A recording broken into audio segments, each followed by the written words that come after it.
Hello friends, welcome to Vijay Thiyag. இன்றைக்கி நம்ம பச்சை பயிரை வச்சு ஒரு மோர் குழம்பு செய்ய போகிறோம். வாங்க எப்படி செய்யலான்றதை பார்க்கலாம். பச்சை பயிரில் மோர் குழம்பா அப்படின்னு நினைப்பீங்க, ஆனால் இது ரொம்பவே டேஸ்ட்டாக இருக்கும். அடிக்கடி எங்கள் வீட்டில் செய்யக்கூடியது. இதை மாதிரி நம்ம பச்சை பயிறு ஊற வச்சு நல்லா 2 நாள் மூட்டை கட்டி வச்சிங்கன்னா பிரித்து பார்த்திங்கன்னா அழகாக பார்த்திங்கன்னா குட்டி குட்டியாக முளை விட்டுருக்கோம். இதை மாதிரி சாப்பிட்டிங்கன்னா உங்களுக்கு சத்துக்கள் 2 மடங்கு கிடைக்கும். பச்சை பயிறு அப்படியே தோலோடு சமைச்சி சாப்பிட்றீங்கன்னா ஒரு 100% உங்களுக்கு சத்து கிடைக்குதுன்னா, இதை மாதிரி ஒரு முளைப்பு திறனோட நல்லா இது மாதிரி முளைக்க விட்டு சாப்பிட்டிங்கன்னா 200% சத்து கிடைக்கும். அதுதான் இந்த பச்சை பயிறு முளை விடுறதுல சிறப்பு. இதுன்னு கிடையாது, நீங்கள் எல்லா தானியமும் இதை மாதிரி அழகாக 1 நாள் ஊற வைங்க, 2 நாள் இதை மாதிரி மூட்டை கட்டி வைங்க. முக்கியமாக வெந்தயம், அதை இதை மாதிரி முளை கட்டி சாப்பிட்டிங்கன்னா சுகர் பேஷண்ட்டுக்கு ரொம்பவே நல்லது. கருப்பு உளுந்து, தோல் உளுந்து, அது ஏற்கனவே உங்களுக்கு நான் ரெசிபி போட்டிருக்கேன். இதை மாதிரி முளை கட்டிட்டு அடை செய்கிறது எப்படின்னுட்டு. இதை நம்ம அப்படியே பச்சையாக சாப்பிட்டுட்டு ஜிம்முக்கு போகிறவங்க ஒர்க் அவுட் பண்ணுறாங்கன்னா செமையான ப்ரோட்டீன் இது. இதை மாதிரி வெள்ளை வெள்ளையாக வந்திருக்கு பாருங்கள். இதில் தான் நோய் எதிர்ப்பு சக்தி நமக்கு அதிகமாக கிடைக்குது.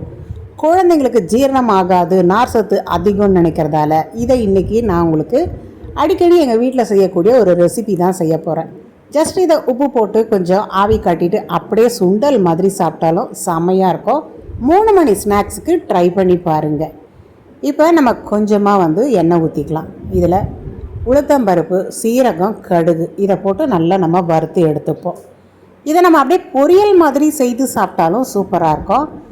சைட் டிஷ்ஷு இப்போ ஒரு சப்பாத்தி, தோசை இதுக்கெல்லாம் தொட்டு சாப்பிட்றதுக்கு லாஸ்ட்டில் நம்ம கொஞ்சம் மோரை கெட்டியாக ஊற்றிட்டு அதை ஒரு கிரேவி மாதிரி செய்தோன்னா எல்லாத்துக்கும் சாதத்துக்கெலாம் சாப்பிட்றதுக்கு சூப்பராக இருக்கும். ஸோ இப்போ நல்லா நம்ம போட்ட கடுகெல்லாம் வெடிச்சாச்சு. இந்த டைமில் என்ன பண்ணுவோம், கருவேப்பிலை நல்லா ஒரு கையளவு போட்டுக்கோங்க. சின்ன வெங்காயம் தூளாக கட் பண்ணி எடுத்துக்கோங்க. இதுக்கு சின்ன வெங்காயம் தான் டேஸ்ட்டு கொடுக்கும். 20 பல்லு பூண்டு இதை மாதிரி தோல் எடுத்துட்டு நல்லா தட்டி எடுத்துக்கோங்க. பூண்டோட வாசனையோட இது கேஸ் ட்ரபிள் வராமல் தவிர்க்கும். எந்த தோல் பயிர் எடுத்துக்கும் பொழுதும் வாயு தொல்லை வரும் அப்படின்வாங்க. பூண்டு ஒரு 20 பல்லு போட்டுக்கோங்க, அப்புறம் எதுக்கு வாயு தொல்லை வரப்போகுது.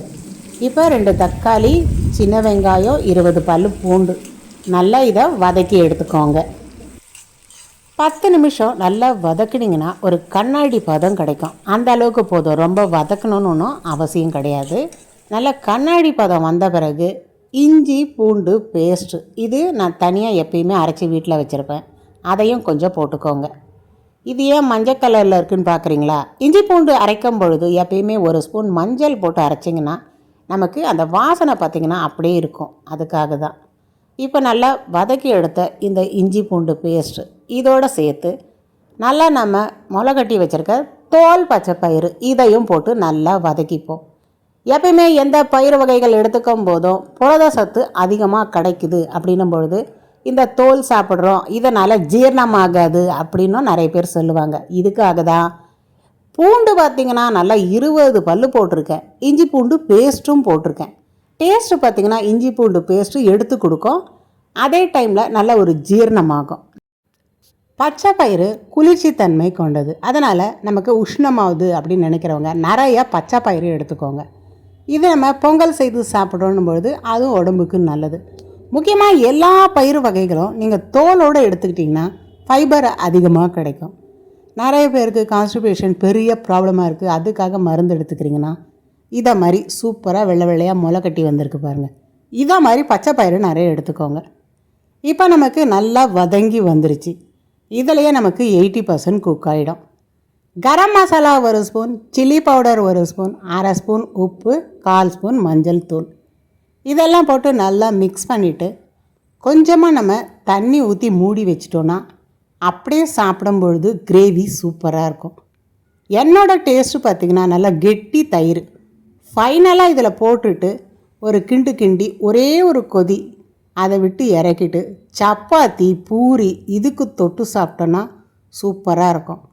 ஸோ நம்ம சமைக்கும் பொழுது நம்மளோட டேஸ்ட் எப்படியோ அதுக்கேற்ற மாதிரி சமைச்சிக்கலாம். இப்போ இதை இப்படியே வதக்கி எடுத்து சுருளாக வதக்கி எடுத்து பொரியலாக சாப்பிட்டாலும் சூப்பராக இருக்கும். கொஞ்சம் தண்ணி ஊற்றிட்டு கிரேவியாக சாப்பிட்டாலும் நல்லாயிருக்கும். வெங்காயம், தக்காளி, தேங்காய் இதெல்லாம் வதக்கிட்டு அரைச்சி ஊற்றி ஒரு குருமா மாதிரி வச்சாலும் சூப்பராக இருக்கும். ஸோ எந்த வகையிலையோ ஒன்று நல்ல சத்தான பொருள் நம்ம வயிற்றுக்கு போனால் சரி, நம்ம குழந்தைங்க வயிற்றுக்கு போனால் சரி, அதுதான் இப்போ இருக்க சூழ்நிலை நமக்கு தேவைப்படுது. நோய் எதிர்ப்பு சக்தியை அதிகமாக்கக்கூடிய இந்த பயறு வகைகள், சிறுதானியங்கள் எல்லாமே டேஸ்டியாக எப்படி செய்கிறது அதை நிறைய பதிவுகள் போட்டிருக்கேன். பார்க்காதவங்க பாருங்கள். 5 நிமிஷம் அப்படியே பொறுமையாக வேகட்டும். அப்புறம் நம்ம திறந்து பார்க்கலாம். 5 மினிட்ஸ் நம்ம வெந்தாவே போதும். ஏன்னா இது சீக்கிரமே வெந்து போயிடும். இந்த டைமில் இதை எடுத்து நம்ம சாப்பிட்டோன்னா சூப்பர் டேஸ்ட்டாக இருக்கும்.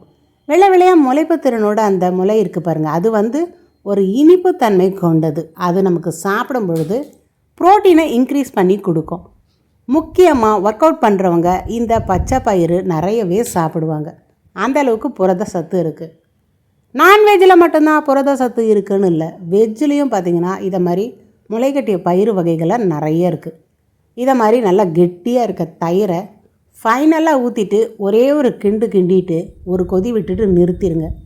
இந்த டேஸ்ட் பார்த்திங்கன்னா இன்னும் சூப்பராக இருக்கும். ஏற்கனவே நான் சொன்ன மாதிரி தான், எந்தெந்த டேஸ்ட் உங்களுக்கு பிடிச்சிருக்கோ அந்தந்த வகையில் நீங்கள் செய்துக்கோங்க. இன்றைக்கி நான் செய்திருக்க இந்த மோர் குழம்பு ஸ்டைலில் தான் இருக்கும். தொட்டு சாப்பிட்றதுக்கு தோசைக்கு, இட்லிக்கு, சப்பாத்தி, பூரி, இடியாப்பம் எல்லாத்துக்குமே சூப்பராக இருக்கும். முக்கியமாக நீங்கள் சாதத்தோடு போட்டு சாப்பிட்டிங்கன்னா அவ்வளோ அட்டகாசமாக இருக்கும். இதே ஸ்டைலில் இல்லை உங்களுக்கு பிடிச்ச ஸ்டைலில் இந்த முளைக்கட்டிய பச்சை பயிறு ட்ரை பண்ணி பாருங்கள். புரத சத்து அதிகம் இருக்கக்கூடிய நோய் எதிர்ப்பு சக்தி கொண்ட இந்த முளைக்கட்டிய பயிறு வகைகள் கண்டிப்பாக வாரத்தில் எதனா ஒன்று எடுத்துக்கோங்க. எந்த பயிராக இருந்தாலும் சரி. கேழ்வரகு அதுவும் சூப்பராக இருக்கும். எல்லா வகையான தோல் பயிர்களும் இதை மாதிரி செய்து பாருங்கள். அட்டகாசமான சுவையில் வந்திருக்கு. இன்றைக்கி ஒரு எம்மியாக க்ரீமியாக இருக்குது. பார்க்கும்போது எனக்கு நாக்கு வருது. பக்கத்தில் தோசையை சுட்டுட்ருக்கேன். ஸோ அதோட வச்சு இதை சாப்பிட வேண்டியது தான். எனக்கு ரொம்பவே பசிக்குது. தோசை வச்சு நான் சாப்பிட ஆரம்பித்தாச்சு. கண்டிப்பாக இந்த வீடியோ உங்களுக்கு பிடிச்சிருக்குன்னும் போது உங்கள் ஃப்ரெண்ட்ஸுக்கெல்லாம் ஷேர் பண்ணுங்கள். குழந்தைகளுக்கு நிறைய முளைக்கட்டிய தானியங்களை விதவிதமாக இதை மாதிரி செய்து கொடுங்க. கண்டிப்பாக விஜய் தியாக் சேனல் பிடிச்சிருக்குன்னா லைக் பண்ணுங்கள், ஷேர் பண்ணுங்கள், சப்ஸ்கிரைப் பண்ணுங்கள். ஆரோக்கியமான பதிவுகள் வித்தியாசமான வகையில் சுவையாக சாப்பிட்ணும் பொழுது தொடர்ந்து வர பதிவுகளை தவறாமல் பாருங்கள். எப்பயுமே சட்னின்னா கார சட்னி, தேங்காய் சட்னி, கொத்தமல்லி சட்னி இப்படின்னே பண்ணிகிட்டு இருந்தோன்னா நம்ம குழந்தைகளுக்கு போதிய சத்துக்கள் கிடைக்காது. நல்லா ஒரு 4-5 காஞ்ச மிளகாய் போட்டு, புளி போட்டு, வெங்காயம், தக்காளி, ஒரு 1/4 கிலோ போல் வெண்டைக்காய் இதை மாதிரி நல்லா பொடிசாக நைஸாக போட்டுட்டு வதக்கி எடுத்துட்டு சட்னி அரைச்சோன்னா வெண்டைக்காய் சட்னி அவ்வளோ சூப்பராக இருக்கும்.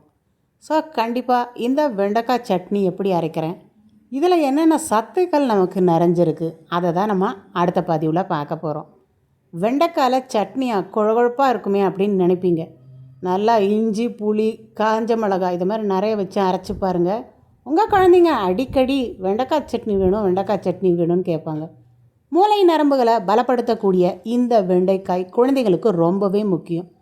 கண்டிப்பாக உங்கள் குழந்தைங்களுக்கு இந்த சட்னியை சைட் டிஷ்ஷாக கொடுங்க. ஏன்னா பொரியல் சாப்பிட சில குழந்தைங்க விரும்ப மாட்டாங்க. வித்தியாசமான சட்னி வகைகள் காய்கறியில் எப்படியெல்லாம் செய்யலாம். ஒவ்வொரு காய்கறி பயன்படுத்தும் பொழுதும் ஒவ்வொரு விதமான பொருட்கள் நம்ம சேர்க்கணும். அதில் தான் இந்த சட்னி நமக்கு எடுத்து கொடுக்கும். பீட்ரூட் சட்னி எங்கள் வீட்டில் அடிக்கடி நாங்கள் செய்யக்கூடியது. அதையும் பதிவிட்டிருக்கேன். பார்க்காதவங்க பாருங்கள். தலைன்னு எப்படி இருக்குது பாருங்கள் இந்த வெண்டைக்காய் சட்னி. எனக்கு பார்க்கும்போதே நாக்கு ஊறுது. ஏன்னா இந்தளவுக்கு புளிப்பு, அடுத்தது இஞ்சி, இதுதான் இந்த டேஸ்ட்டை நமக்கு செம்மையாக எடுத்து கொடுக்கும். இதுவும் பார்த்திங்கன்னா தோசை, இட்லி, சப்பாத்தி, பூரிக்கு சூப்பராக இருக்கும். கொஞ்சம் நல்லெண்ணெய் போட்டு இதில் பிசைஞ்சிட்டு சூடான சாதத்தில் போட்டு சாப்பிட்டிங்கன்னா அதுவும் நல்லாயிருக்கும். இந்த டேஸ்ட் வரத்துக்கு இதில் மேலும் என்னென்ன பொருட்கள் சேர்த்துருக்கேன் அதை தான் அடுத்த பதிவில் பார்க்க போகிறோம். அடுத்த பதிவை பார்க்கணும் போது மறக்காமல் நீங்கள் சப்ஸ்கிரைப் பண்ணாதான், பெல் பட்டனை கிளிக் பண்ணாதான் நோட்டிஃபிகேஷன் வரும்.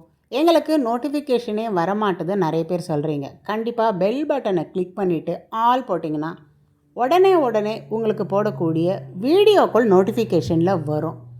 இதே மாதிரி நிறைய கீரை வகைகள்லையும் நம்ம சட்னி செய்யலாம். தொடர்ந்து பதிவுகளை பார்க்க விஜய் தியாக் சேனலை சப்ஸ்கிரைப் பண்ணிக்கோங்க. பாய்.